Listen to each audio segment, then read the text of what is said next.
We're going to get started here in just a minute. So if everybody kind of wants to grab a seat, that would be really great. There's plenty of room to stand around the sides as well. So we'll get started here in just 1 minute.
Good morning, everybody.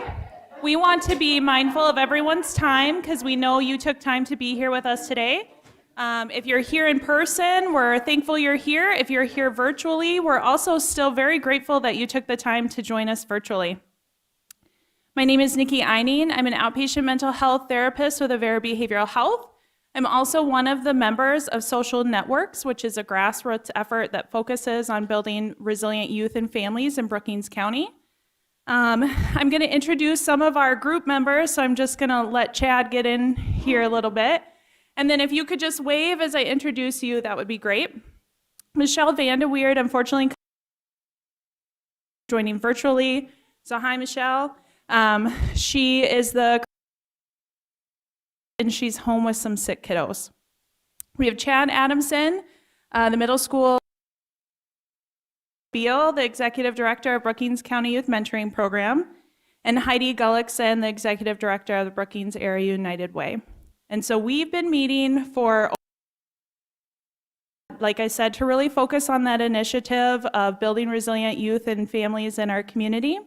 And for the last 18 months, we've been meeting with all the wonderful stakeholders that I see around this room, as well as probably joining us virtually, to focus on building resilient communities. And so excitingly, we have Carrie Sanderson who's here. But I just want to quickly thank everybody for your commitment to this process as we focus on changing the dialogue and shifting to commitment to building youth and family well-being opportunities in Brookings County. So thank you. With that, I'll kick it to Carrie Sanderson, the Executive Director of Cpcm. Welcome from the Center for the Prevention of Child Maltreatment. Again, my name is Carrie Sanderson, and I serve as the current director. The Center, or Cpcm, is a collaborative of organizations and community members and change makers from across the state who come together to help us build resiliency in families so we can all work towards ending child maltreatment in any form. We are so excited and proud to be a part of the Resilient Communities Brookings South Dakota Award. The overall goal of Resilient Families and the Resilient Communities program in South Dakota is to create living environments that are safe, stable, and loving for our children. Resilient Communities South Dakota is a Cpcm initiative, but it's also a local initiative that's designed to help organizations and communities come together to provide resources for families and to better respond to any form of childhood trauma. These change makers have worked collectively to provide safe, stable environments, to give information to our mandatory reporters, and to create unity in your community. Today, I want to congratulate all of you for taking the step to helping create safety for our children. The collaboration of community partners is unrivaled across the state. Thank you for your efforts. Your entire community should be proud of what you're doing here today. If you'd like to learn more about resilient communities, I encourage you to learn about the framework by visiting the Cpcm website. And you can see this at www.resilientsd.com. We also are hosting an event on April 28th where you can learn more about the Resilient Communities process. This will be a virtual event. If you have friends, family members, or colleagues in other communities who want to replicate what you're doing here in Brookings County, please invite them to join us on April 28th for this virtual event. Again, congratulations to the social networks team and the entire Brookings County. You are truly change makers and leaders, creating stronger childhoods and building a community to support your family and your neighbors. You're an inspiration to us all. Today, we have a great lineup of speakers who have come together to the continued good work of all of you. At this time, I would like to introduce Dean Haifa Samra, who is the Dean of the School of Health Sciences at the University of South Dakota. Please help me welcome Dean Samra.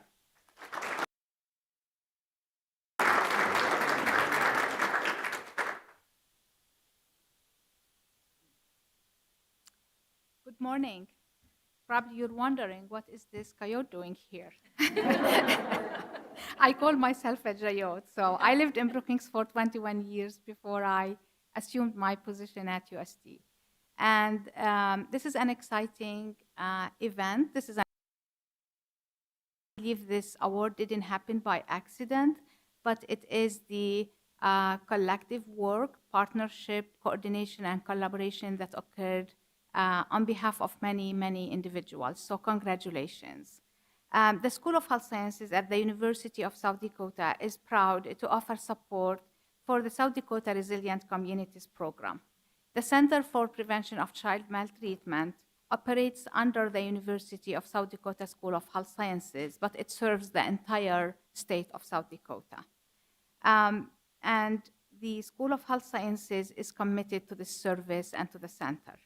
The Resilient Communities Framework is one example where the school supports statewide efforts and provides technical assistance for communities and partners. The School of Health Sciences is committed to working with campuses and collaborate with educational institutions across the state to build a healthcare workforce that is prepared to prevent, respond, and sustain efforts promoting holistic health for children and families. Brookings County and the Social Networks team has focused on prevention and response to child maltreatment. Your efforts have ensured that mandatory reporters of child abuse know the importance of reporting, and your medical community, schools, and law enforcement are working together holistically to help children. We look forward to our continued partnership and support of the Resilient Communities Framework in Brookings County. Congratulations on your designation today. We are very proud of the work that you've done. And now it's my honor to introduce Representative Reed.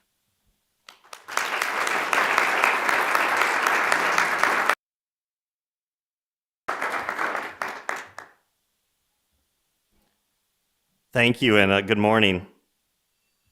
You know, just kind of imagine if we could reduce alcoholism in a community by 65%, or if we could reduce suicide attempts by 58%, or 79% of IV drug use in one community. Just think of what that would mean to the community in how resources are used, the better health that you'd have, the outcomes of that community. Well, the CDC, through their research, has used those numbers to say those numbers, that 58 or that 65% of alcoholism can be attributed to adverse childhood experiences. And that's what we're really talking about here, being a resilient community to see if we can stop that and get those goals of reducing all of those bad aspects, you know, that can hurt a community and help a community succeed. I spent my whole life in Brookings and served the community in an elected role now for 18 years. And I get complimented quite a bit about this community. But what I always tell people is that it's the people and the organizations because they work together at a team. Give them a problem and they will figure out how to make improvements and succeed. Today is just another great example. I was just getting acquainted with the Center for the Prevention of Child Maltreatment when invited to an early meeting on resilient communities. And it was a big room, and I thought I was walking into a smaller group and we'd be sitting around a round table and discussing, and here was all of these community members and organizations that had come together. And you could people stood up and talked about what what their organizations were doing, and they were just open to how can it be improved. And then during another meeting I was listening in on, I just, this is as it had progressed, I wasn't able to listen in on all the meetings. And notice I said listen in, I wasn't there, I couldn't help very much, I was just more there to listen to see what was going on, and how other organizations were working together to find the gaps that were needed in the services, and then how to focus on the early intervention and prevention. I mean, it was just a great conversation to hear.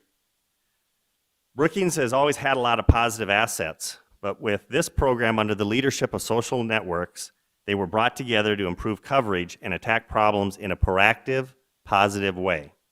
And now they're setting a pathway for other communities to help families and kids be resilient.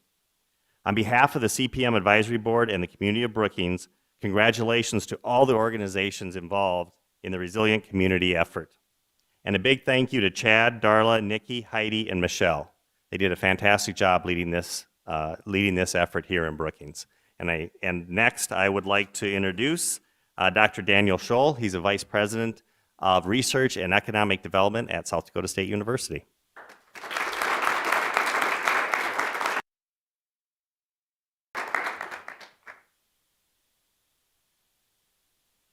Thank you, Representative Reed. It is really a privilege to represent SDSU here today. Our job as a university is to create knowledge, to discover things, and to pass that on into our communities through our community programming and our educational programming.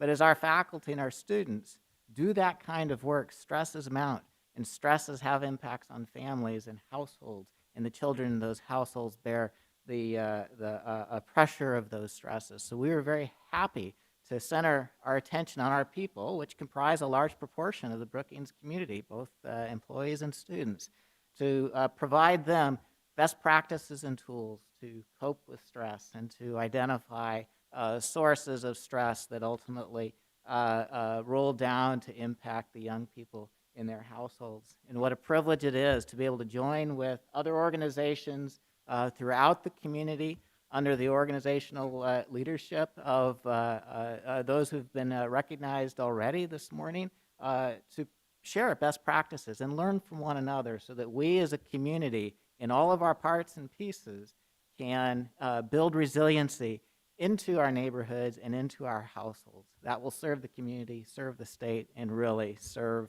our world for generations to come by building those practices.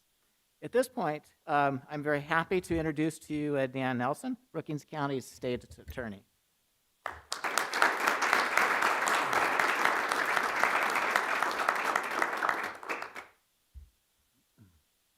Well, good morning, everyone. It's a tremendous honor to speak to you this morning on this momentous day. Today celebrates the hard work and dedication of many individuals who give of themselves in service of protecting our most vulnerable, the children of Brookings County. I too want to recognize Nikki, Darla, Heidi, Chad, and Michelle. Community. Today is just another example of the impact that each of you have, so thank you very much. I also want to recognize our Child Protection Services team in the back here who work tirelessly on behalf of the children here in Brookings County, Miranda, Hannah, and Kristen. Without them, we wouldn't know a lot of what exactly happens, but they're in the homes here across Brookings County, working tirelessly to be advocates and caretakers of the most vulnerable population, the children. I want to thank Carrie Sanderson and the entire team at the Center of Prevention of Child Maltreatment and your important work to prevent the maltreatment of children and make communities across South Dakota more resilient. So thank you very much. When I began my career as a prosecutor several years ago, I once heard a mentor say to me that it's the work that is as important as the work you do as a prosecutor. I took that as a challenge and motivation as I began my career. And the question is, are we working proactively as a community, or are we just reacting to the circumstances around us? Because if we can prevent crime before it occurs, we're making our community safer and creating an environment that protects, again, our most vulnerable, the children of Brookings County. And today is a step, a big step in becoming more resilient, but also taking proactive steps to prevent crime before it occurs. When we talk about adverse child experience, commonly referred to as ACE, it's important to talk about domestic violence and how that can affect children who are often witnesses to that. Through the Resilient Community Coalition, we've recently implemented a program through Lutheran Social Services that is a 24-week program aimed at treating offenders who have been convicted of domestic violence. And it specifically addresses the issues of power and control and cognitive therapy. This is a partnership with the court system, the state's attorney's office, and mental health providers that I believe is a program that will prevent future violence and keep our children from experiencing the adversity of domestic violence here in Brookings County. And this was a direct result of the coalition that was built as part of this program. What I would also say is that we've balanced this approach with a firm stance on child abusers. Since taking office in 2019, the state's attorney's office has been able to secure convictions against child abusers that has resulted in over 150 years of prison, which I believe sends a strong message to any future perpetrators that if you're prosecuted, you will be brought to justice. And I think that sends a strong message to the violent offenders who perpetrate on our children. I remain motivated to continue collaborating as a coalition of stakeholders who believe in the mission of preventing child maltreatment in Brookings County and working together as a community to instill evidence-based programming to address the needs of the offenders. And thank you all for being here and supportive of this important mission. And I think all of us are in service to this community to ultimately, like I said, protect the most vulnerable, our children. Thank you.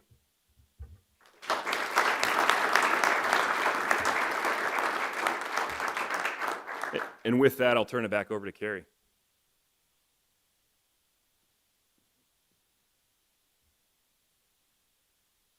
Thank you, Dan, and the entire team. I was asked earlier today, what do you do with a child or a family who doesn't quite fit to the mold, who we don't quite know how to help? What services can we provide a child or a family that doesn't necessarily go into the system that we've created? I said, let me tell you about Brookings County. Let me tell you about a community that came together to build stronger referral services, to have their partners work together as a team, and to build holistic health for children and families. Congratulations, Brookings County.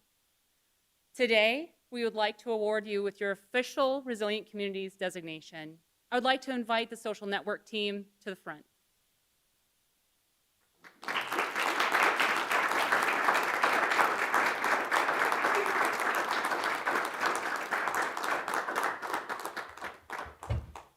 Congratulations to all who made this momentous day happen.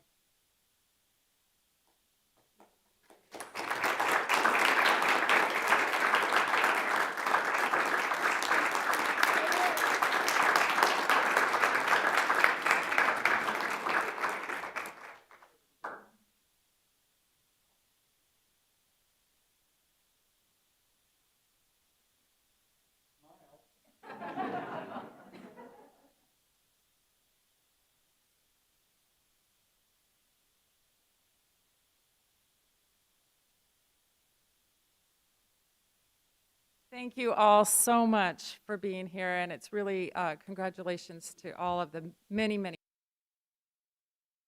contributed hours and time and their knowledge and their expertise and their willingness to collaborate to make Brookings County safer and more resilient for our youth, but also for the families and our workforces and all the adults in our community as well. So thank you all so much for being here. Thank you to our speakers. And before you leave, I just have to say we want everybody who spoke today to also come up and have a picture taken. And our work is just beginning, so don't think you've crossed the finish line and now you're off the hook. If you are in Brookings County, participated but you're interested, please reach out. You can email Cpcm or you can email our group at socialnetworksbrookings@gmail.com. It's never too late to get involved. And there's never a cost. It's just like we just are going to meet quarterly to continue our work together. So please reach out. Our next quarterly meeting is May 12th at 10:30 a.m. So please mark that on your calendar. And if anybody's watching at home or if you talk to people across the state and you're interested in how to also bring this program to other communities in South Dakota, please tell them to visit resilientsd.com. And then also to watch on CPCM's website and their news sources for information on an April 28th webinar. I believe it's 11 to 1. And we just invite any of you here with us in Brookings, but also across the state if you're watching, to tune into that webinar and learn how we can make all of South Dakota more resilient. So we're really looking forward to seeing how that rolls out and how it changes our state and our communities, not only in 2021, but 2031, 2041. I mean, we're thinking long-term impact. So thank you all for all you've done and for all you will do. So let's give all of you a big hand too. Thank you for being here.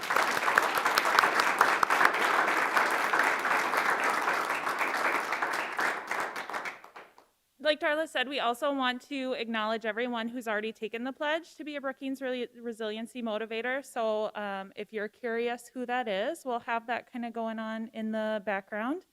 And so not only the speakers, but if you've participated with us the last 18 months, we'd love to get a picture of everyone together because, again, we acknowledge everybody has had a hand in this effort. So thank all of you too.